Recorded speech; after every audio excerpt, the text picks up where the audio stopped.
مساء السعادة. معاكم حبيبتكم أكلات ماجي ويني. ماجي حبيبة قلبكم. نعمل إيه يا جماعة النهاردة؟ تعالوا نعمل غدا حلو كده. أصل إحنا زهقنا من كتر الأكل التقليدي، إيه رأيكم؟ طب ما هو المحشي ده تقليدي؟ لا مش تقليدي، ده إحنا فين وفين لما بنعمله. هنعمل محشي ورق عنب، طب بس هنعمله بطريقة جميلة ولذيذة. إحنا بمناسبة بقى إن إحنا في عيد وكل سنة وأنتم طيبين، هنعمله باللحمة. طب هنعمله إزاي؟ معانا معلقة زيت، معانا معلقتين سمنة، معانا اللحمة ما شاء الله مقطعينها رقيقة أهي. سمي عليها كده ونسمي الله ونصلي على رسول الله عليه الصلاه والسلام ونعمل ايه فيش. ماشي، ونحط الكلام ده. وبعد ما نرص الصينيه هنرش ايه عليه؟ هنرش فلفل اسمر، هنرش ملح على بسيط، ونرص الصينيه ونرجع لكم. تعالوا بقى نتكلم عن اللحمه اللي احنا بنعملها. اي نوع لحمه يا نادي هنعمله، اي نوع لحمه يا روح نادي هتعملوه. ماشي اوكي. هنجيبه ونقطعه احنا رقيق او نخلي الجزار يقطعه لنا رقيقه عشان برضه دي هتترص تحت ايه؟ تحت المحشي الورق العنب. طب فين المحشي يا نادي؟ تعالوا بقى نتكلم عن المحشي وهو بتتحمر معانا كده. المحشي انا عملت ايه بقى يا جماعه؟ 5 6 بصلات، نص كوبايه زيت، اوكي، واقلب. اول ما حطيته كده وقلبت كان عندي قوطه فريزلي، لو ما عندكيش قوطه فريزلي على طول 3 كده بقى على حسب الرز اللي هتعمليه. انا مثلا هعمل كيلو ونص رز محشي، حطيته 3 كيلو طماطم، مسكت الطماطم فرمتها وقطعت الاول البصل حطيته. بعد ما حطيته مسكت الطماطم وحطيتها على طول واقوم وراه من غير ما تتحمر يا ماجي، من غير ما تتحمر يا نور عيني. احنا يا دوبك بنحط البصل بيتدبل قبل ما بفرم الايه؟ قبل ما افرم الطماطم واروح حطها عليه. وحاطه كمون، حاطه كزبره كبسه، حاطه ملح، حاطه بابريكا، ودي اختياري مش ضروري. مش حاطه حاجه ثانيه، لا مش حاطه حاجه ثانيه. وسبت الكلام ده مع بعض لغايه لما تسبك ورحت ركناه. اوكي كده نسمي الله بس نقلب الاول اللحمه. وبعد كده الورق العنب هو مش افتكاسه، انتوا كلكم بتعملوه.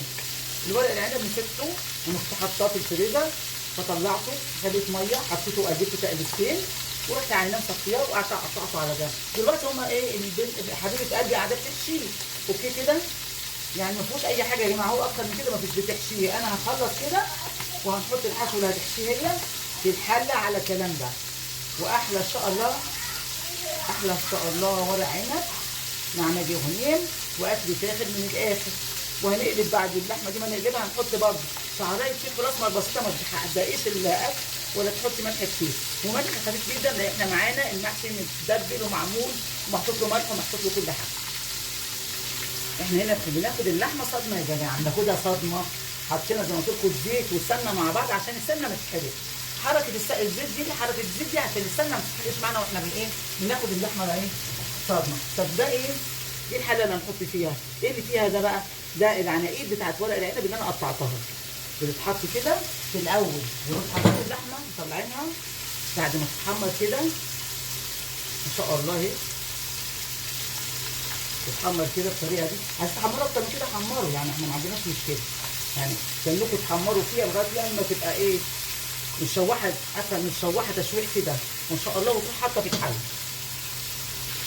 نرص بقى اللحمه، نرص اللحمه. هنرص اللحمه في الحله ونرجع له. وعشان العرايس بقى يا جماعه وانا بتكلم كده نسيت اقول لكم على الخضره. انا قلت كيلو ونص رز، وقلت 3 كيلو طماطم، اوكي، وخمس 6 بصلات، ونص كوبايه زيت او كوبايه زيت الا ربع. انا قلت كده اوكي. طب والخضره؟ و3 كزبره و3 شبت. ما بحطش بقدونس يا جماعه على المحشي.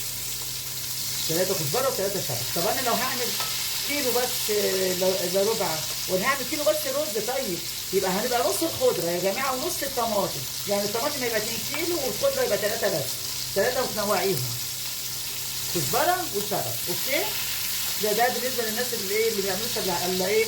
الا كميه صغيره. طب هعمل نص كيلو رز، العروسه مثلا اللي عايز تعمل نص كيلو رز هم حزمتين بس، حزمه كزبره وحزمه شبت، اوكي، وكيلو واحد طماطم ونص كيلو رز، وطبعا ربع ايه؟ كوبايه زيت. مش ما تكتريش بقى في الزيت كده، انت مش عايزه كتير. الكلام الجميل ده تعملوه. وانا يا جماعه بتكلم علشان اللي ما يعرفوش، مش اللي يعرفوا، انا عارفه ان كل الناس عارفه والناس شاطره وجميله، بتكلم عشان العرايس اللي ايه؟ الجداد اللي مش عارفين حاجه، ربنا يرضيهم ويصلح حالهم ويحسن ما بين ايديهم وما بين ايدينا. الحله ترص فيها اللحمه ما شاء الله اهي. نحط المحشي عليها ونرجع لكم تاني. بصوا يا جماعه المنظر، ادي المحشي وادي صباع المحشي. طبعا انتوا بتعرفوا تحشوا، ما رضيتش اقعد احشي قدامكم ولا اجيب مراتبني تحشي قدامكم، لان انتوا بتعرفوا ما شاء الله. بس ربنا يبارك فيها بصراحه، الله يرضيها، الله يبارك فيها يا رب ويرضيها. عملته لي انا عليها، عملت كل حاجه وهي يا دوبك حشت بس. على فكره بيفرحوا يا جماعه، عشان بيبقى عندي تصوير ما بخليش حد يعمل حاجه فبيفرحوا. هم لما بيعملوا بيبقوا طبعا بيدخلوا المطبخ لوحدهم بيتعبوا، لكن انا بقى عشان انا هصور ما حدش بيعمل بقى. بس خليتها لفت المحشي. بس الجمال هنحط الطبق ده ليه يا ماجي كده عشان ما يفكش منك ورق العنب او ورق الكرنب.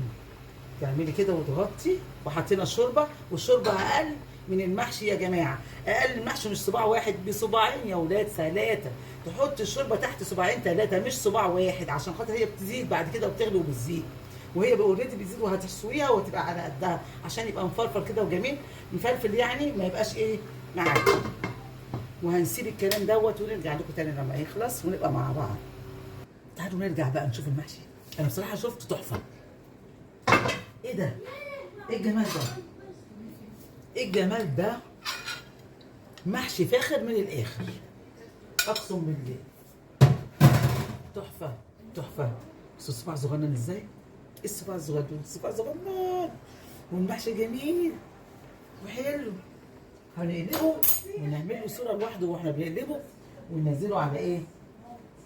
وننزله لكم على صفحه ونقول. لكن دلوقتي كده بالحله نقفل معاكم ولا خلاص؟ تعالوا نقفل مع بعض واحنا بنقلبه. تعالوا نشوف هنعمل ايه. ربنا يستر، استر يا رب. بسم الله الرحمن الرحيم. يلا بسم الله ما شاء الله تبارك الرحمن. اللهم صل وسلم وبارك على نبينا محمد. شوفوا الجمال. تعالوا بقى مع بعض اقفلي ثواني اللحمه. بسم الله الرحمن الرحيم. ايه رايكم في الجمال ده؟ انا عندي طبعا اللي انا كنت حاطاه تحت اللحمه اهو، اللي هي العروق عندها عشان جمال الجمال يبان. محشي فاخر من الاخر مع اكلات مالي وجميل ويم يم يم. ومساء السعاده.